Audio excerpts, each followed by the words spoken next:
Welcome to the week 2 post-game show. We have 4 undefeated teams at 2-0, 4 teams that are looking for their first win, and I think a couple surprises in both of those groups, especially one team. We'll just throw it out there, only the fam. They didn't win before this season, and they're on a winning streak, guys, 2-0. So we'll see where they fall in the power rankings, but hey, wins are wins. They're in that group in the standings, and we're going to break down all the week 2 action here on the week 2 post-game show. My name's Joey. It gets a lot easier doing names on these type of shows when we're on Zoom because I can see their names. So we have Aidan, Cade, and Tim joining us today. If other people join us throughout the show like they did last week, we'll do it up. But we're going to break down all the week 2 action. We'll look ahead to week 3, and we'll do some standout player performances and things like that. But guys, let's start. Let's get it out of the way. Let's do some halfway crooks action. I mean, that was one of the closer games of the week, and that was on, court 1, but halfway crooks win by 7. It was our game of the week coming in. Whoever picks those did a really good job. Me. But it's 2 teams that have been in the league, right? So they're kind of already hitting that groove. And I think it was evident, and I'm going to toss it to you guys. We'll go to Aidan first in a second, but the halfway crooks do get the win. Both teams are running at 1-0 coming in, again, 66-59. And I opened that page twice, but we'll show you the box score in a second. Aidan, I know it was your first week of games, but you've seen games last year. So really interesting fourth quarter. I think we should start there. What in the fourth quarter were the Crooks able to do to escape with the win? They were able to keep building onto their lead and great defensive stops. Jeff Winchell had 4 blocks that night, a couple ones that could be in the top plays, but he was just a defensive beast, grabbing all the boards. When he was on the court, those boys couldn't even score in the paint. In the fourth quarter, halfway crooks didn't hold up. They continued to go. Spence Freeman had a good game, dropped 22. Good addition to the team. It wasn't there last year. It was a good, hard-fought defensive game in the fourth quarter, and there were times when Ozone was coming back and the lead looked shaky at times. But like I said, Jeff Winchell was able to hold it down defensively, and Spence was able to continue scoring. And Jared Hansen did okay. Shooting-wise, not so great, but he was able to pass and make buckets that counted in the end, and that's what you need in a good player. Yeah, and so let me try to work Zoom properly. But as you can see on the screen there, the halfway crooks with some, led by Spence Freeman and Jeff Winchell, 20+ points each. And so, Jared Hansen, if one of you guys want to jump in, Tim or Cade, last week, Jared Hansen had a huge game. And even though 3 for 12 this week, really makes the Crooks go offensively and is definitely the point guard for that team. As you look at the Ozone boys, I mean, I can let one of you guys jump in if Cade, you want to just, look at this box score quick and kind of give your opinion. But, balanced scoring is what the Ozone boys do. They bring 8 guys, right? Yep, 8 guys. And, they had the depth in this game, but weren't able to get the win. Go ahead, Cade. Yeah, for the Ozone boys, they're really the only team that have big changes in their lineups. They everyone gets a rest, so maybe that might be the issue. I know they're on the losing streak here, but I feel like they just got to stick with, I know Pat Hogan is usually their leading scorer. I know if he just gets more minutes than maybe the rest, maybe they'll be able to get over those slow scoring slumps. But yeah, I mean, they get a lot of rest. I know Andrew wasn't really that impactful this week on the scoring end. He was the big reason they were in their first game last week. So it really just comes down to the scoring. I know their defense stayed about the same. I didn't really see any huge problems. I know Jeff Winchell was a big problem in the paint, but he's going to be a problem for all teams. So can't really do much about him. Yeah, and that size was huge, definitely, no pun intended there. But I mean, that was the difference, right? I mean, I don't think the Ozone boys really had a body that they could say, here you go, to kind of stay in front of Jeff Winchell. And as we kind of look at some of these future matchups, whether it's the Rhode Island Warriors, right? We're going to get there with Kevin Figueredo, who's I tried to warn you guys, right? He's a big guy.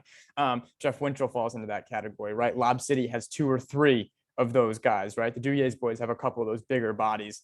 And even in a league where there is a lot of running and jumping, as we're kind of looking at the score by quarter there with the Ozone boys, won the second quarter and halfway crooks took care of the second half. But that size does matter, right? And it sometimes gets overlooked in a league where it's let's run and jump and dunk and fast break and all this stuff. And sometimes it's all right, the things hold true, right? Rebounding, easy buckets, right? Playing inside out, the things that, obviously it's nice to make shots, but, something to keep an eye on for future teams. And I think two teams, let's kind of shift gears here to only the fam, as, like I talked about, they're 2-0. And so, we'll recap really quick. Halfway Crooks 2-0, Ozone Boys 0-2, which, that won't last for long, especially with, just their record in the league and how good of a team I think they can be come playoff time and how dangerous they can be. But only the fam, another one of those 2-0 teams like we've talked about. They get the win over the Lincoln 18ers by 9. But, I know we were all watching that game, so we can kind of go down the line. And it's worthy, especially with a team like this, because, I think, they were up double digits. I don't think they were up double digits. And then, I know the stats here, we're going to get to them in a second, or a little, there's no fourth quarter scoring, but they blew the lead. Let's do it. And, when it comes to things like that, and we'll go to Tim first on this one to kind of get him in, but let's talk about that fourth quarter, right? We've seen that happen in real basketball and legacy leagues, but when that run comes, it's like, all right, how do we respond? How do we get that stop? And sometimes it's too late. Only the fam kind of relied on Jaron Thomas, and I'll let you touch on him in a second, but it was him being like, I'm just going to score now. Right. And that's what stopped that momentum. And I talked about it, like at the game, the court kind of goes lopsided, right? You think they're scoring easily and you just can't score. And it's like you're playing uphill. And Jaron Thomas goes, nope. And he like stomps his foot, right? And it evens the playing field, and only the fam was able to get the win. So, Tim, you can kind of touch on that fourth quarter and, Jaron Thomas, but they got help from some other players too. Only the fam did, to improve to 2-0.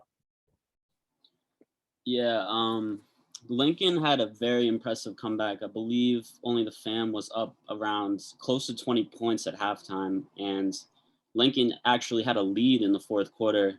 And I think a lot of that was their offensive rebound. They had 20 offensive rebounds, which was significantly more than only the fam. I think they're going to have to definitely clean up their work on the defensive glass going forward. It led to a lot of easy buckets. And then once Lincoln had the confidence, Cloutier was making threes, big threes. Brendan Reddington, he kind of showed out for the team last week, but his teammates picked him up this week. He wasn't the leading scorer. A lot of other guys like Ryan Musket and Mike Hamilton picked up the slack. But yeah, Jaron Thomas was definitely the story of this game. He did not make a 3 last game, and he made 6 this game.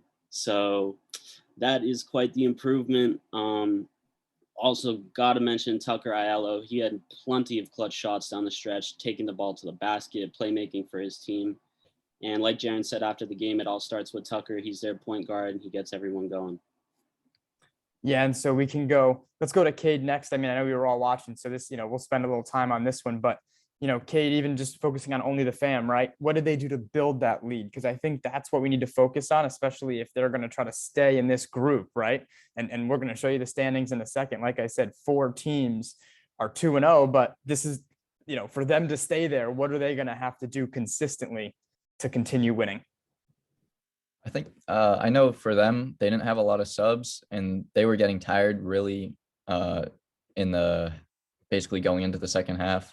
I know Jaron Thomas was kind of slacking, getting back on defense here and there, which sometimes led to wide open buckets. And I know Jake Perry was even saying after the game he was tired, but they definitely need to work on getting their main players some rest, because if Jaron Thomas, Jake Perry, and Tucker are all in good shape and good health, like they look like an unstoppable trio right there, and that's just going to help them maintain any lead they have.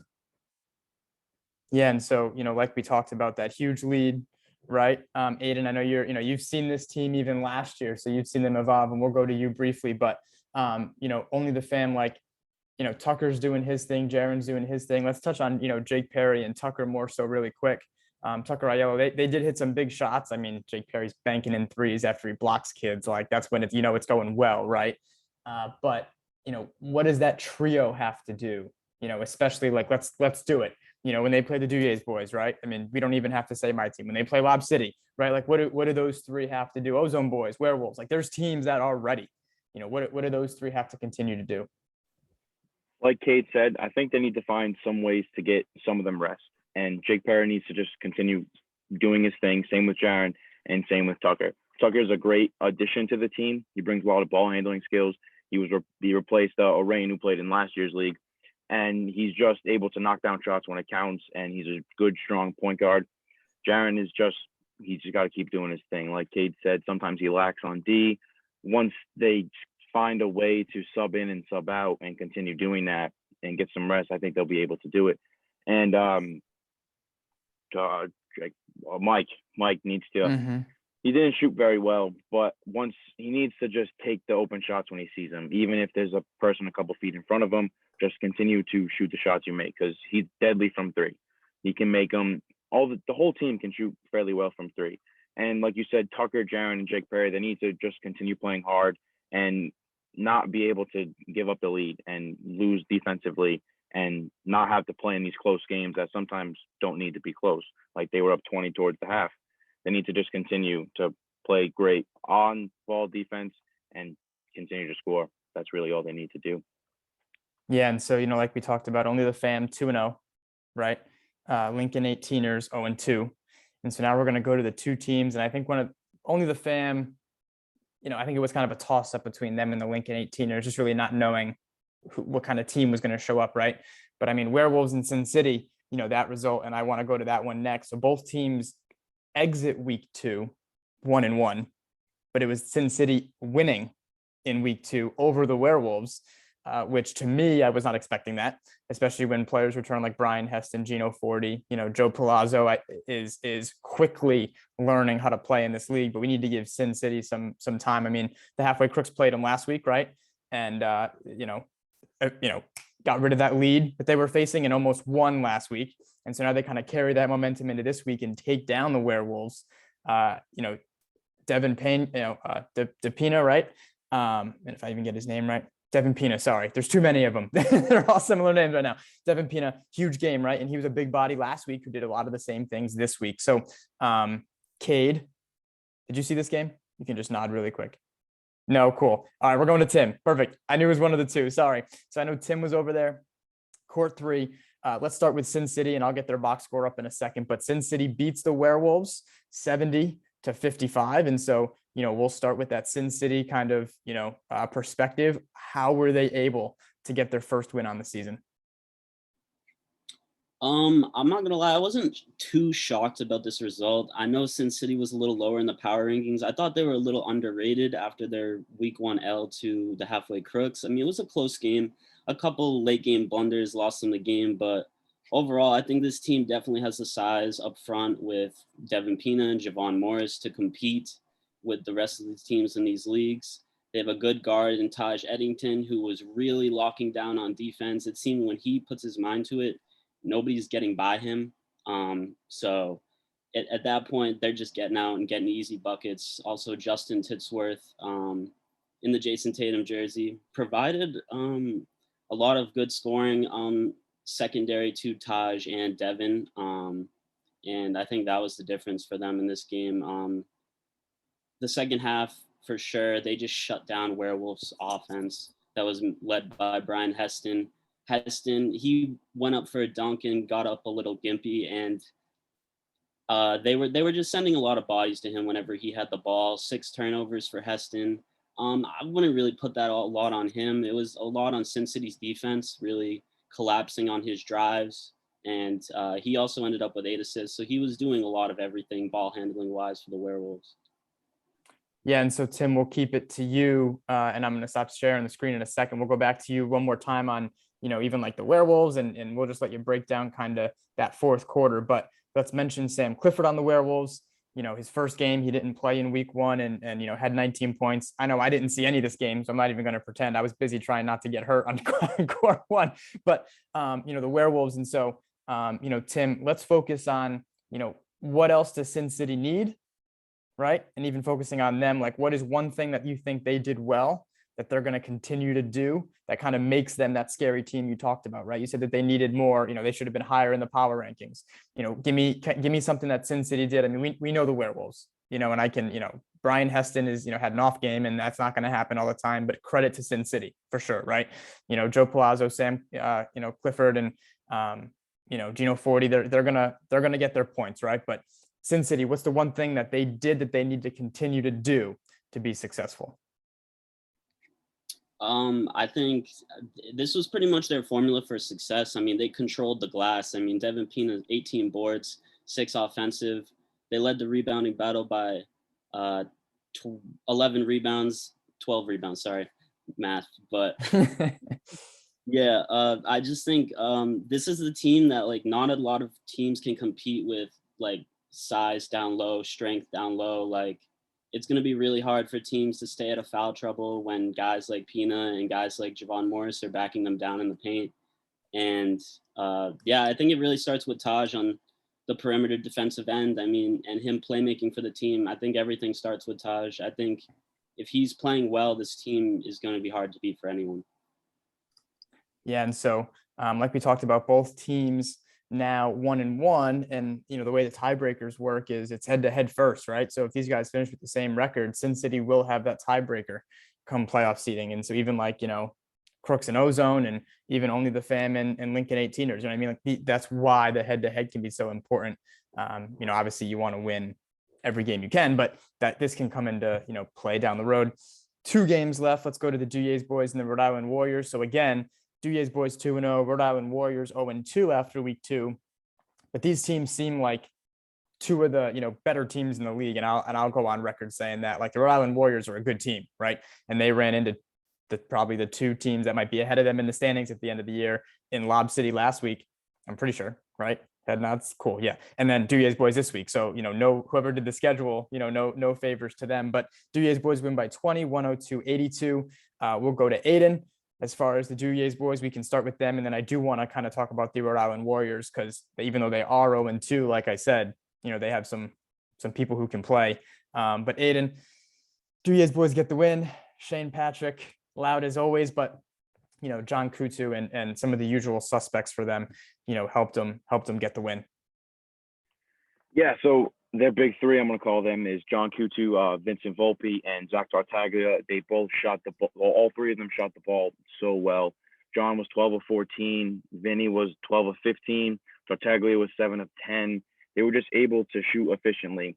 They work well as a team together, and you see they try to get everybody their minutes. And we're going to talk about this. Brian Yarcy's big poster dunk on Jan Avedizian.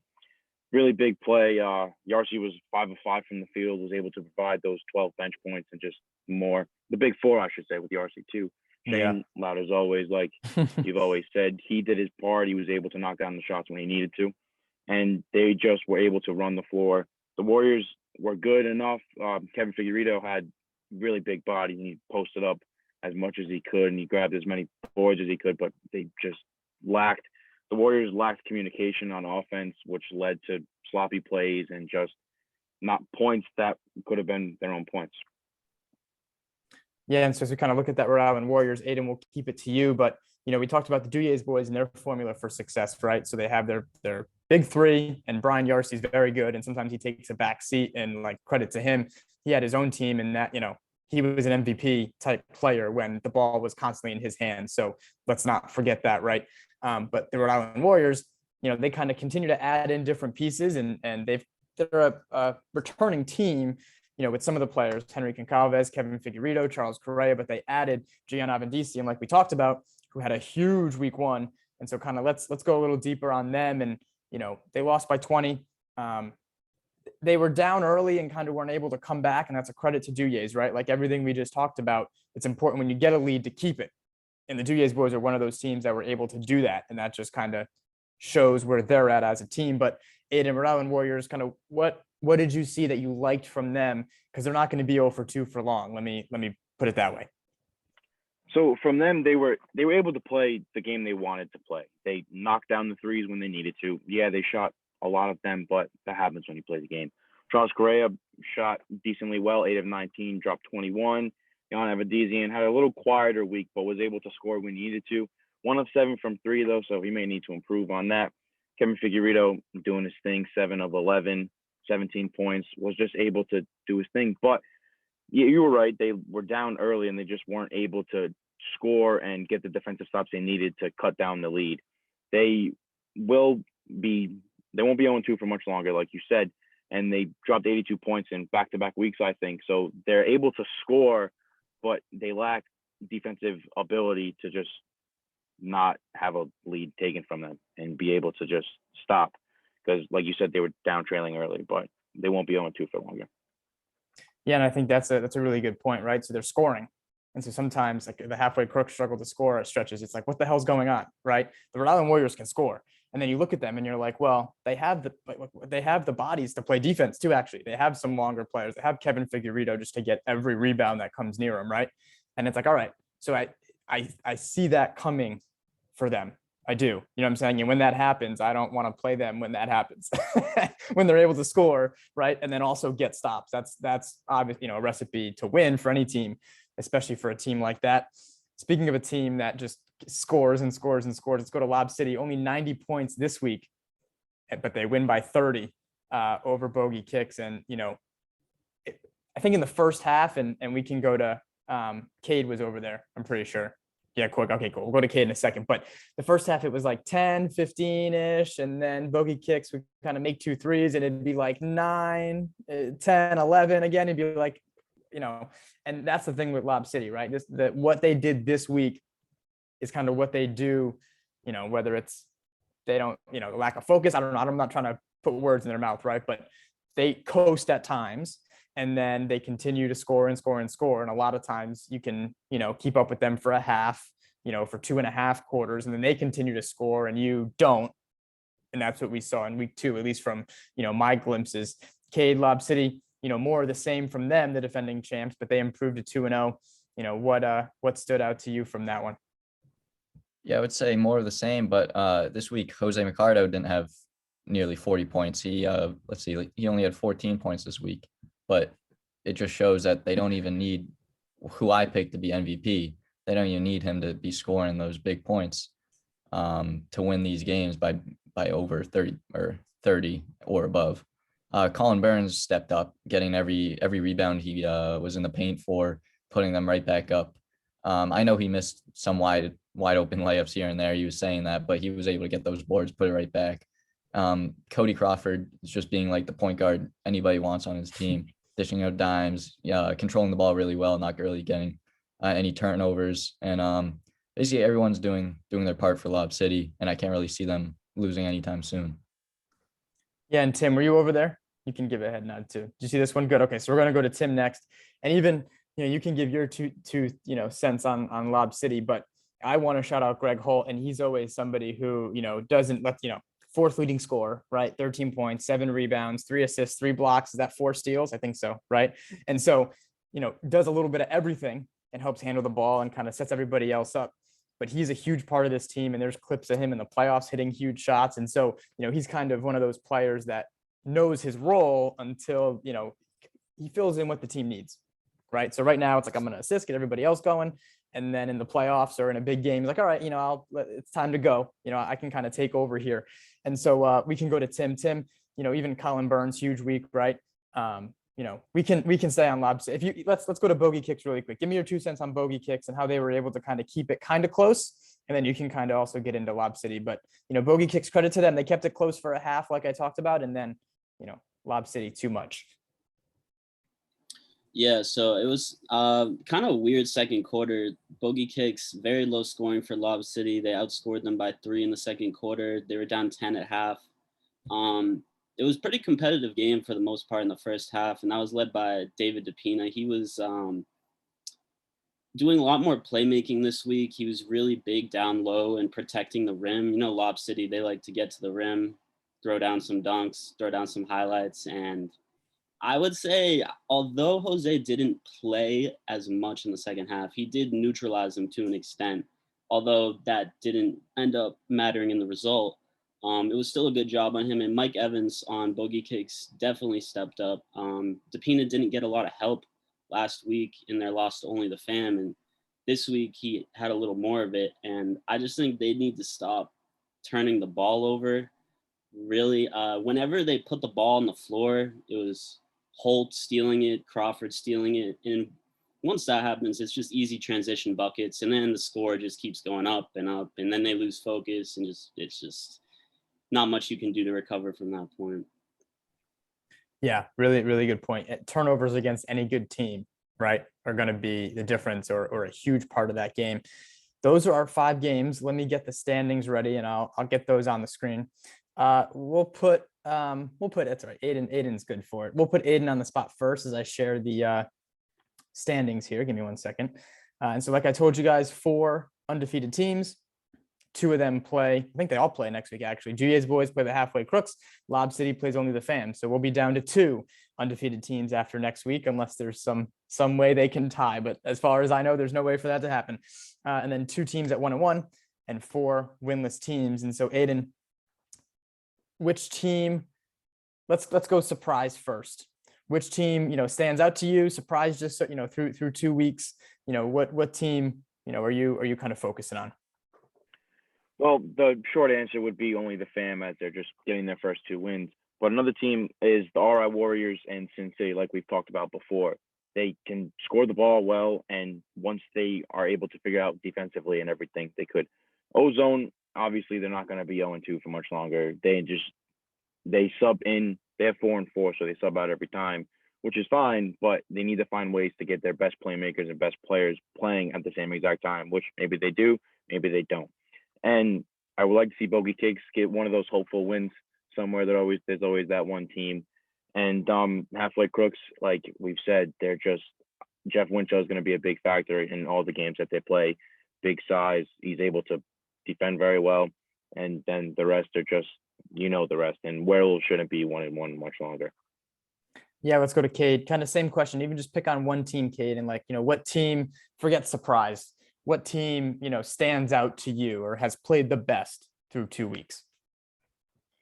I think my favorite team to watch so far that's kind of stood out for me was the Halfway Crooks. I feel like their chemistry is just there.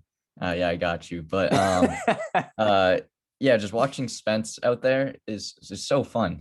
He has the most fun of any player on the court. And sure, he's cocky sometimes, but watching him play, yeah, Shit. maybe all the time. But he put up 22. Sure, he shot. He didn't shoot as well as he did week 1, but he did knock down some great dunks in the second half that kind of helped solidify that win over the Ozone boys. But yeah, I would say Halfway Crooks in their chemistry is just the most fun to watch. And if they are clicking, I feel like it's gonna be hard for any team to beat them, even Lob City. Tim, yeah, favorite team, and then we're gonna have one more question. So I'll surprise you guys. But go ahead, Tim. What team stands out to you as we kind of look at the next week's schedule up there? I'd say Sin City.